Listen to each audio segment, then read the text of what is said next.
une transformation physique dont il est fier de parler. Invité dans l'émission Quelle époque? Du samedi 7 juin 2025 en compagnie du reste de l'équipe de présentation d'Interville, Yohan Ryu est revenu sur son impressionnant changement physique. Vous êtes en forme, lui a fait remarquer Léa Salamé, qui pilote Quelle époque, ce à quoi celui qui s'est fait connaître par ses commentaires sportifs hilarants a répondu, 34 kilos perdus en un an. Une transformation folle, applaudie par le public présent dans le studio. Et tout ça grâce à un coup de fil. C'était l'été dernier, s'est souvenu Yohan Ryu, qui a assuré être infiniment reconnaissante envers celui qui l'a appelé. C'était un coup de fil de Thierry Guillaume, le patron de Pékin Express. Il m'appelle l'été dernier et me dit, Yohan, est-ce que ça te dirait de repartir encore à Pékin Express? On part dans 1 mois et demi, 2 mois.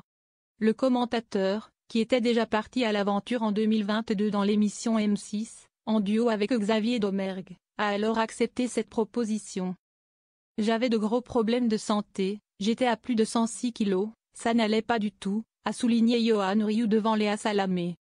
Donc ça m'a boosté, parce que dans Pékin Express, on travaille du matin au soir, on court après les voitures.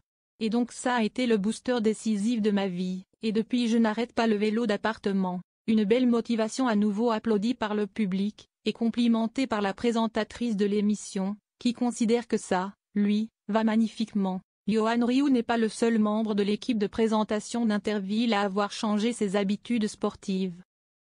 Bruno Guillon a lui aussi confié sur le plateau de Quelle époque? Avoir drastiquement changé de mode de vie depuis 1 an. La faute à un cardiologue, a-t-il expliqué. J'étais allé faire des examens parce que j'étais essoufflé, et il m'a dit qu'il y avait 2 solutions. Soit vous continuez ce train de vie et ça va être compliqué, à base de pontage, etc. Soit vous faites du sport et vous faites attention à ce que vous mangez, et plus vous faites de sport, moins vous faites attention à ce que vous mangez. Donc je fais du sport tous les jours, a ri l'animateur de la matinale de Fun Radio. Bruno Guillon a depuis perdu 12 kilos, et fait 1 heure de sport quotidiennement. Une belle inspiration pour toutes les personnes qui souhaitent améliorer leur hygiène de vie.